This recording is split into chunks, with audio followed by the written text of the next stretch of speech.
भारतीय है, सब लोग परमात्मा के हैं। नानक साहब ने बहुत अच्छी बात कही है कि हमारी अज्ञानता है जो हमने अपने आप को कुछ बना लिया। तो नानक एक नूर से सब जग उपजा, कौन भला कौन मंदा। यहां बनाने वाले लोग बनाते गए और लोग बनते गए। इनको यही ज्ञान नहीं रहा कि वास्तविक जब समाज में इस प्रकार की भ्रांति होती है तो उसका सख्ती से विरोध करना चाहिए। यदि शराबी है तो लोग ये कहते हैं शराब मांस हमारी जाति का रिवाज है, नहीं तो कोई संबंध नहीं करे, सगाई छूट जाए। अरे सगाई छूट जाए तो छूट जान दो, तुम बिना दारू वाले एक अलग संबंध तैयार कर लो। इन दारूडियों को बुलाना बंद करो, इनको नोता बंद करो, इनको गांव में समाज में सम्मान करना बंद करो, इनसे चोटना बंद कर दो, इनसे बोलना बंद कर दो, तो अपने आप सुधार आ जाएगा। ऐसा थोड़ी कि जिसने पहली बार इस धर्म को शुरू किया होगा उस आदमी ने भी ये सोचा होगा कि मैं संबंध क्या करूंगा, पर उसने सोचा कि दुनिया कुछ भी करे, यह संबंध हो या ना हो, भगवान से संबंध भूल जाएगा, दुनिया से संबंध टूट जाएगा, पर उससे तो होगा। पर केवल हमने दारू और मांस को महत्व दिया, अन्याय को महत्व दिया, पाप को महत्व दिया, तो इस बात पे कि कहीं सगाई नहीं छूट जाए, कहीं संबंध नहीं छूट जाए, कहीं रिश्तेदार नहीं छूट जाए। अरे ये तो सोचो परमात्मा नहीं छूट जाए। यदि महापुरुषों के निर्णय पर चलोगे तो उन्होंने तो कहा कि संबंध छूटे, चाहे दुनिया छूटे, चाहे घर छूटे, चाहे शरीर, दुनिया बिसर जाए तो परवाह मत करना, पर नाम न बिसरे, नाम न बिसरे, नाम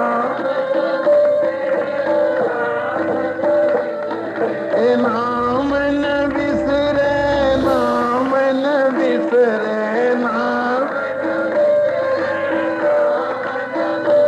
ऐसी दया करो महाराज ना मैं ना बिसरे,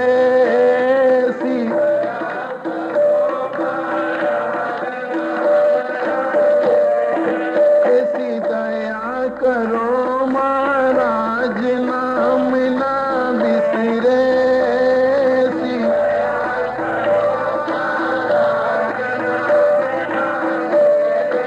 ऐसी दया करो, ऐसी दया करो, ऐसी दया करो, ऐसी दया करो, ऐसी दया करो महाराज ना मैं ना बिसरे, ऐसी दया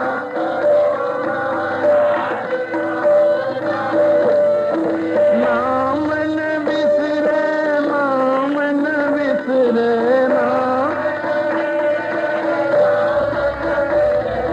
नाम न बिसरे, नाम न बिसरे, नाम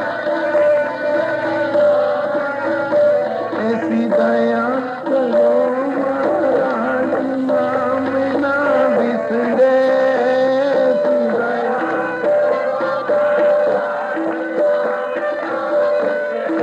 सोऊं तो सपनों में रटूं मैं,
करना चाहिए। और यहां तक कि जिस दिन मेरी देह बिसरे उस दिन भी मेरा नाम नहीं बिसरना चाहिए। देह छूटे उस समय भी नाम निकले।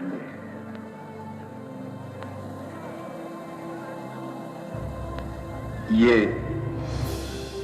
अंतरात्मा की आवाज है।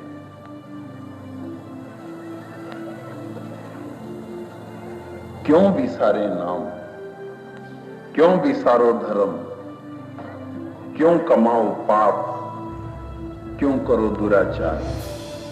भगवान के नाम का स्मरण करो और उसी के बनाए कौन भला कौन मंदा, ये अच्छा ये बुरा, ऐसा मन में भाव लाना अधार्मिकता है। और धार्मिक वही है जो चींटी पे भी दया करता है।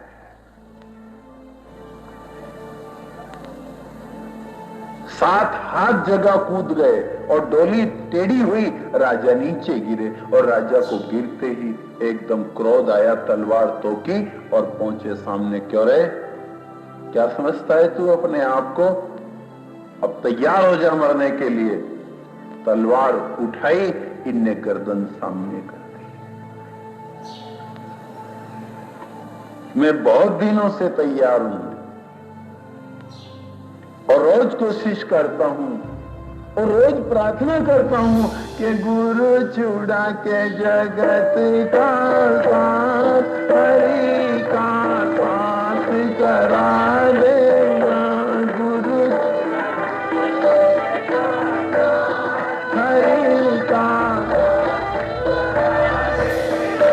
गुरु छुड़ा के जगत का साथ, हरि का साथ करा देना। गुरु हरि का। और ये कब छुटकारा मिल जाए मुझे बड़ी चिंता है, क्योंकि मांगी चीज है।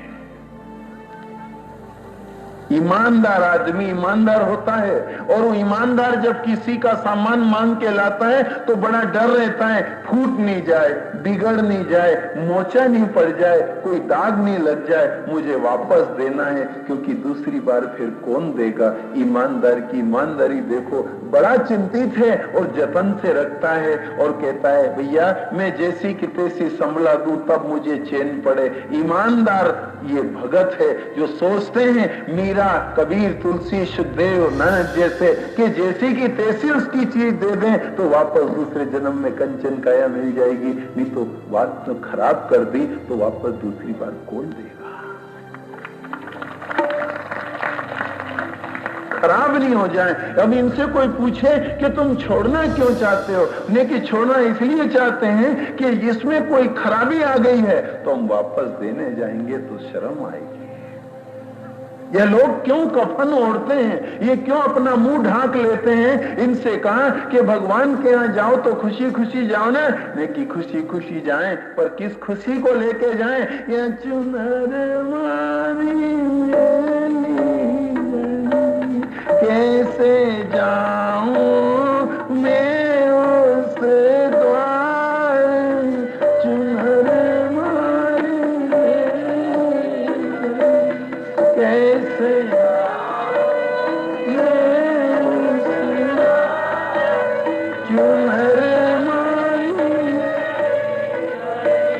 इसलिए तो मौत से डर लगे, नहीं तो लोग मृत्यु से जिस मरने से जग डरे रे मेरे मन आनंद, कि कब मरी हूं कब पाई हूं पूर्ण परमानंद। या तो ऐसे से भगत हुए।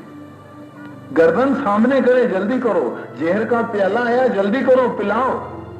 प्रहलाद जी के सामने जब उनकी मां को ही आदेश हुआ कि जहर पिलाना है और समस्या आई है कि मां प्याला लेके सामने गई और पिता सामने खड़ा तलवार लेके पिला रहे इस कुपुत्र को जहर। अब डर लगे, उनके आदेश पिला जहर, ऐसा कुपुत्र नहीं होना, ये मेरी छाती पे साल पैदा हो गया है। मां जहां प्याला अड़ाने लगी जहर का, फिर हाथ धूज गया। क्यों जहर क्यों नहीं पिला रही है? मैंने इसको दूध पाया है, मैं इसकी मां हूं। और जिसने दूध, वो अब जेल के लिए तैयार नहीं हो रहा है। यार आप क्षमा कर दो, मेरी तरफ से क्षमा कर दो। देख कहीं तेरा को उसी जगह पहुंचना है जहां ये जाए। मेरा आदेश नहीं मानेगी, पिला जहर इसको। प्रहलाद जी ने सोचा मेरी मां बेचारी धर्म संकट में है, यदि नहीं पिलाओ तो वास्तव में तलवार चला देगा, तो क्या मैं अपनी मां को कटते देखूंगा? तो मां क्या मुझे मरते देख सकती है? जब ऐसी दुविधा में देखा तो सोचा मां क्यों घबराए, प्याला खुद ने पकड़ लिया और कहा कि मां क्यों चिंता करे जहर की, क्योंकि जहर और अमृत बनाने वाला मिस्त्री तो एक है नहीं,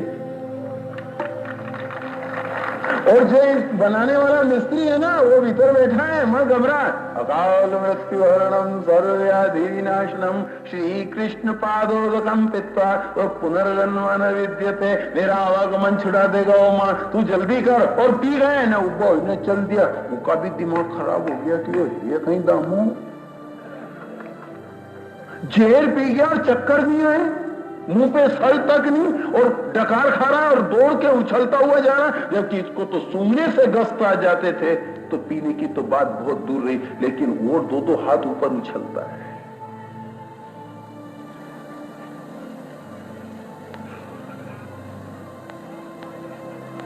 तैयार बैठे हैं वो लोग, क्योंकि उनकी धोई तो बड़ी। ये तो जिनके के चलने ने कहा वहां राम बुलावा भेजिया, नहीं चलो उनने बुलाया है। कैसे जाऊं मैं उस द्वार, या चुनर मारी मेली घड़ी। कैसे जाऊं मैं उस द्वार, चुनर मारी। ये मेली है तो धो लो। यहाँ तो साधन तालाब, नदी, साबुन, सोडा सब तो मिले, धोबी बैठे धोने वाले। नेकी धोबी तो है, ये सुना सत्संग में दूल्हे। संतों के पास जाओ तो गुरु धोबी, शिष्य कापड़ा। गुरु धोबी ही तो है दुनिया में जो धोने का काम करता और मेल धोता। पर ये के हम कभी धोबी अड़ी गए नहीं। जहां जहां ये नदी बही, जहां ये गंगा बही, उधर मुंह नहीं किया। और जहां भी बैठे, जहां गए, वो जो भी मिला मने लो भी मिला रे, मने लो जो भी मिला मने लो भी मिला।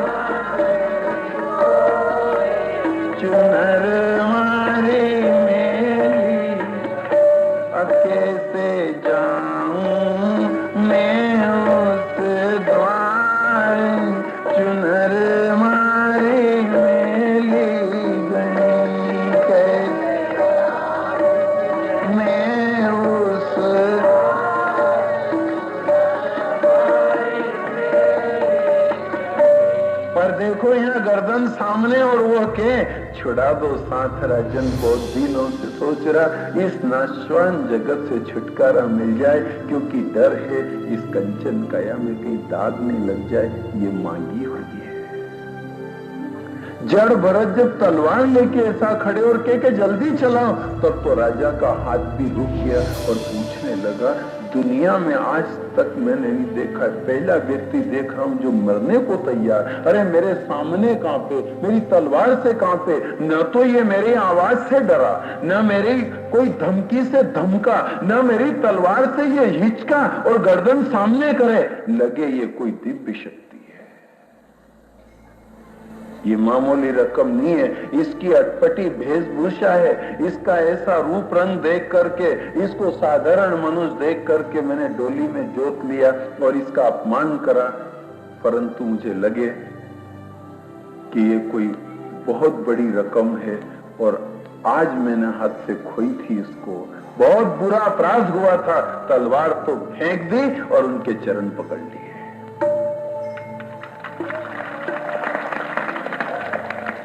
क्यों राजन, तुम तो तलवार चला रहे थे ना, चलाओ ना। मैं आत्मज्ञान सीखने जा रहा था गुरु की शरण में, आप जैसे गुरु यही मिल गए, फिर अब मैं कहां जाऊं। राजन, तुम्हारी तलवार तो काट देती,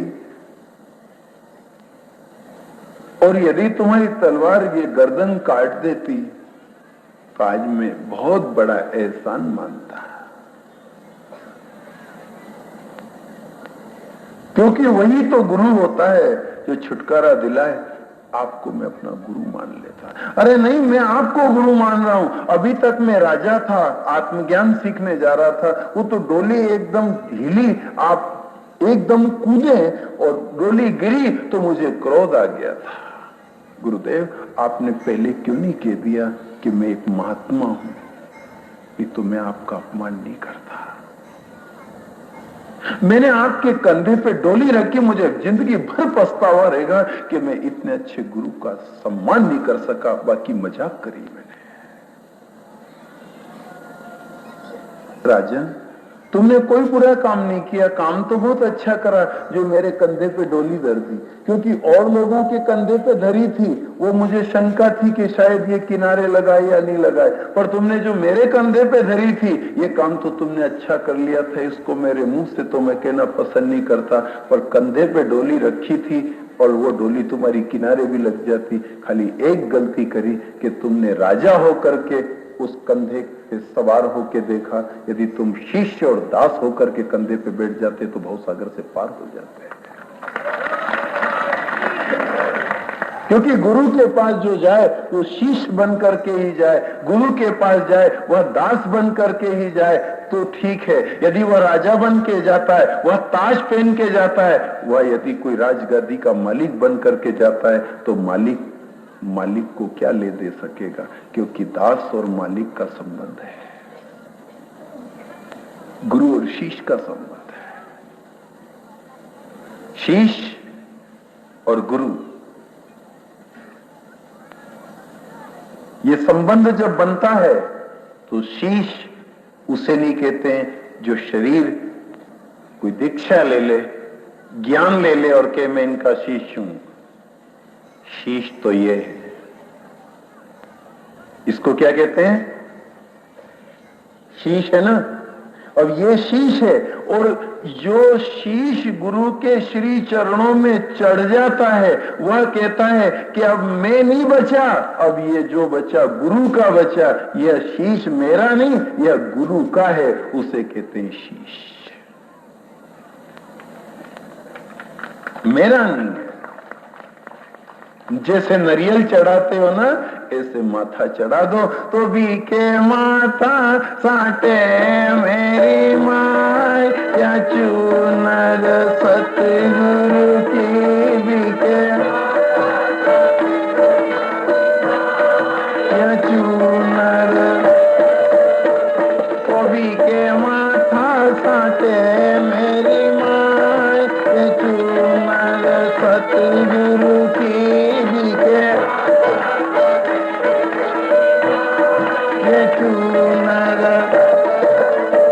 और माथा साठे भी के, और माथा से ही मिले, शीश से ही मिले वही गुरु, और शीश ही ले वही गुरु, और शीश ही दे वही शिष्य।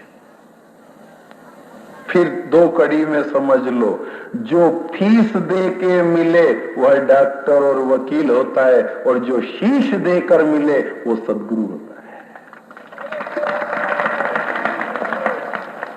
यदि फीस से मिला तो गुरु कहां बचा?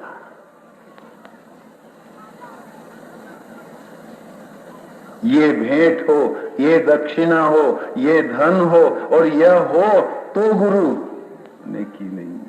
संतों का मार्ग तो कहता है कि गुरु तो ऐसा चाहिए कि शिष्य से कछ नहीं ले, ने शिष्य भी ऐसा चाहिए कि गुरु को सब कुछ दे। ये दोनों वही अंडी है, चिपकेंगे दोनों नहीं। ये कह रहा है कि गुरु तुम क्या बात करो, फीस और 5 रुपया 11 रुपया नारियल की सर्वस्व आपको अर्पण है, और गुरु कह रहा है कि मैं तेरा धन लेकर के, दक्षिणा लेकर के क्या करूं बेटा, मैंने तेरा शीश ले लिया है, अब तो मेरे ऊपर बहुत बड़ी सत्ता आ गई है और मेरे कंधे पे बहुत बड़ा भार आ गया है, क्योंकि अब तुझे पार करना है।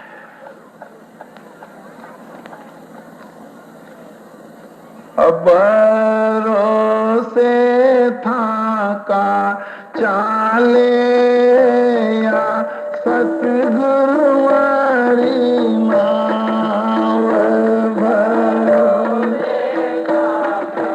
चाले या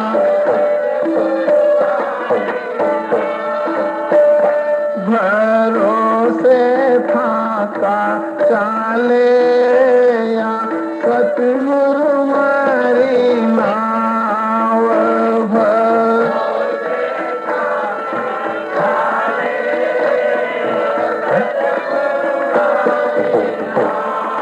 नरियल चढ़ा करके भरोसे मत करना। यहाँ लोग नरियल चढ़ाते हैं, नरियल इसीलिए क्योंकि वह विश्वामित्र की रचाई हुई सृष्टि में बना था, उसको भी दाढ़ी मूछ है, उसको भी आंख नाक है, और उसको चढ़ा दिया, मतलब वो शीश चढ़ाने के समान है। तो लोग कहते हैं रुपया नरियल चढ़ा दो, लेकिन जिससे पूछा कि क्या आप इस नरियल से खुश होते हैं, उन्हें कि नरियल तो कोई भी चढ़ाए, मेरे को तो नरतन चाहिए, ये चढ़ाओ और उनके अर्पण कर दो, आप संभालना, ये आपके भरोसे। अब मैं नहीं बचा हूं, मैं आज से मिट चुका हूं। और जिस दिन हम उसके चरणों में नरियल की तरह चढ़ जाएंगे, बस उसी दिन शिष्य बन पाएंगे। आज रहुगण राजा चढ़ गया चरणों में, कुछ नहीं जानता, बस उसी दिन से ये गुरु शिष्य की परंपरा शुरू हो गई। समूचे देश में कीर्ति फैल गई, वह ताज व राज सब फीका पड़ गया। और जिस समय वो चूनर ओढ़ी सदगुरु की, उस समय वो लगे कि आज मेरे को सब कुछ प्राप्त हुआ, अभी तक मैं कंगाल था। और उसी समय से इन भरत का नाम से इस देश अजनाब खंड का नाम भारतवर्ष पड़ा, और आज तक लोग भारत माता की जय बोलते हैं।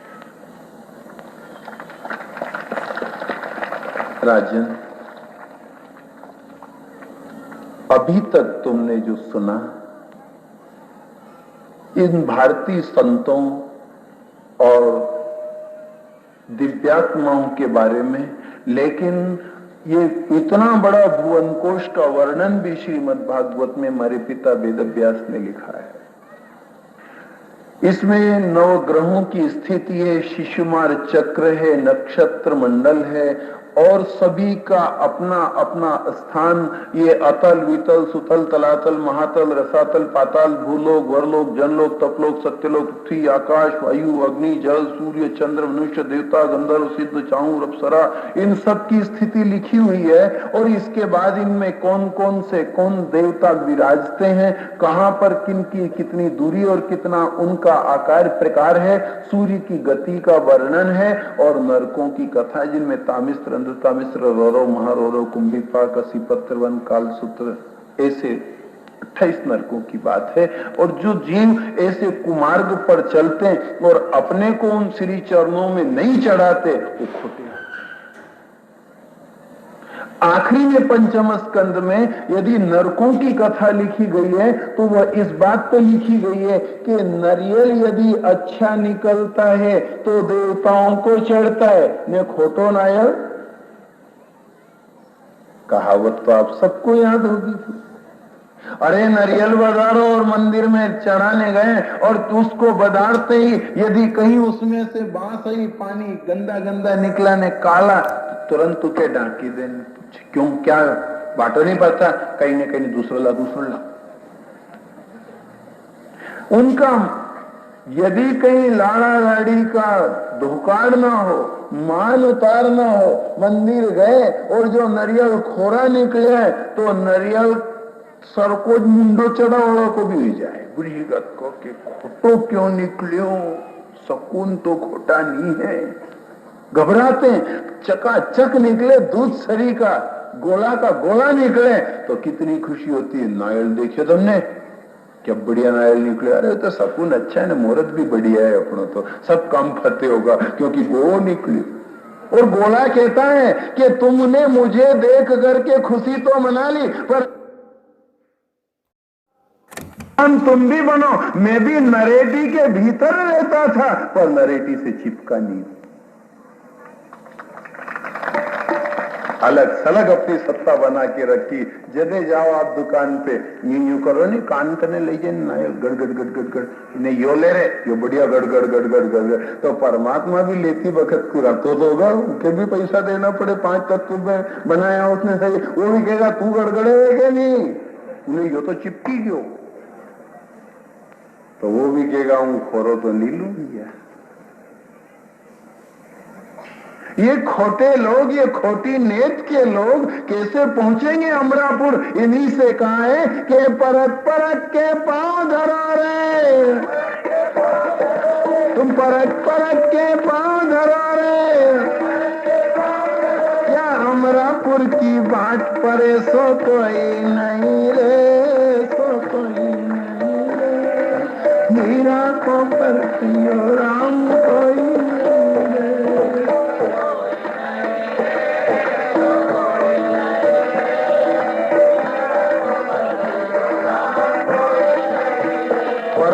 भीतर भी परखो थोड़ा सा, कैसा निकल रहा हूं। नरियल ही मत बजाओ, नर्तन को भी बजा बजा के देखो। तुम 2-4-5 रुपए का नरियल लेते हो, उसे भी 10 बार उठा उठा के देखते हो थैला में से। परमात्मा जब अपने द्वार में प्रवेश देगा तो उन्हीं को देगा जो खोरे नहीं है, साफ नेत के हैं, जिनके कर्म अच्छे हैं। चटक चढ़ जाएगी। आप खोरा नारियल की चटक नहीं बांटते, नहीं चढ़ाते, परमात्मा भी उसी बात का परहेज करता है। इसलिए ध्यान रखना, नरकों की कथा इसलिए कही, कहना तो व्यास जी महाराज को भी अच्छा नहीं लगा था कि पापियों का नाम क्यों लूं इसमें। पुण्यात्माओं के और गोविंद के गुण गाने के लिए बैठा, क्यों दुष्टों की वर्णन करूं, लेकिन उनने लोगों को चेतना दी है कि ध्यान रखना खोरा नहीं हो जाए, नरियल बजाते नहीं। इसीलिए सत्संग का आयोजन होता है, लोग बच जाते हैं।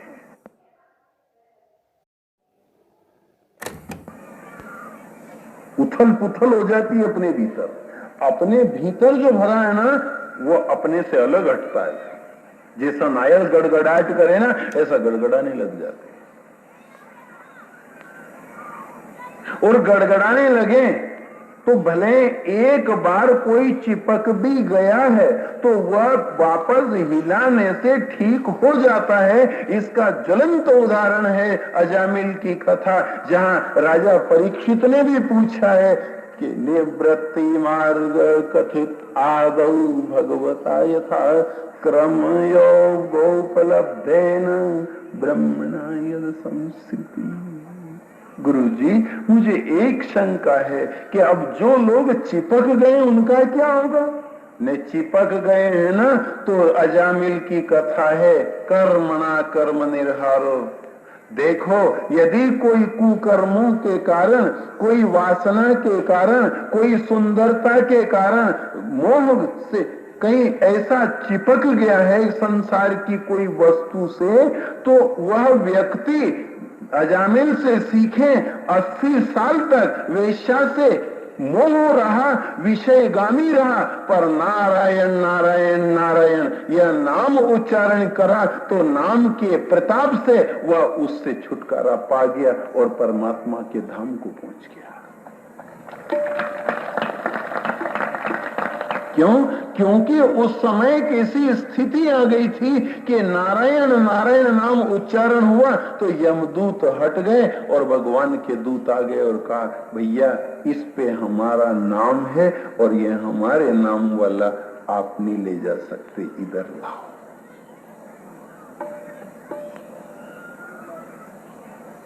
खाली आप तो इतना ध्यान रखना कि मेरे में नाम है कि नहीं, मेरे घट में नाम, मेरे कंठ में नाम, मेरी जीबान पे नाम है कि नहीं। यदि नाम है तो चिपके हुए भी निकल जाओगे और भगवान को प्राप्त हो जाओगे, पर होना अंत तक नाम। जिसके बर्तन, जिसके गादी, जिनकी रजाई के ऊपर उनका नाम लिखा, उस रजाई को कोई भी नहीं ले जा सकता। वो कितने लोगों में से भी निकाल करके ले आएगा कि ये तो बर्तन बंदे का है क्योंकि हमारा नाम लिखा है। ऐसा जिनके ऊपर परमात्मा का नाम है वो लोग भी इस संसार की भीड़ में से उठा के विष्णु के दूत ले जाएंगे कि ये बर्तन हमारा है, क्योंकि इस बर्तन पे यदि किसी पटेल का नाम है, किसी घर के मालिक का नाम है, तो भगवान कहता है कि इस नर्तन में बंदे का नाम है, इसको मैं ले जाऊंगा।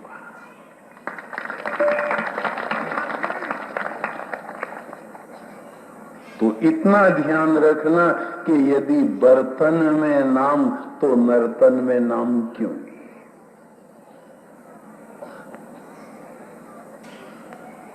और कितने ही बर्तन होंगे आपके घर में, सब पे नाम होगा। छतरी पे नाम, जोहड़ा पे नाम, बैग पे नाम, अटैची पे नाम, मकान की गैलरी पे नाम, बिना नाम की रकम या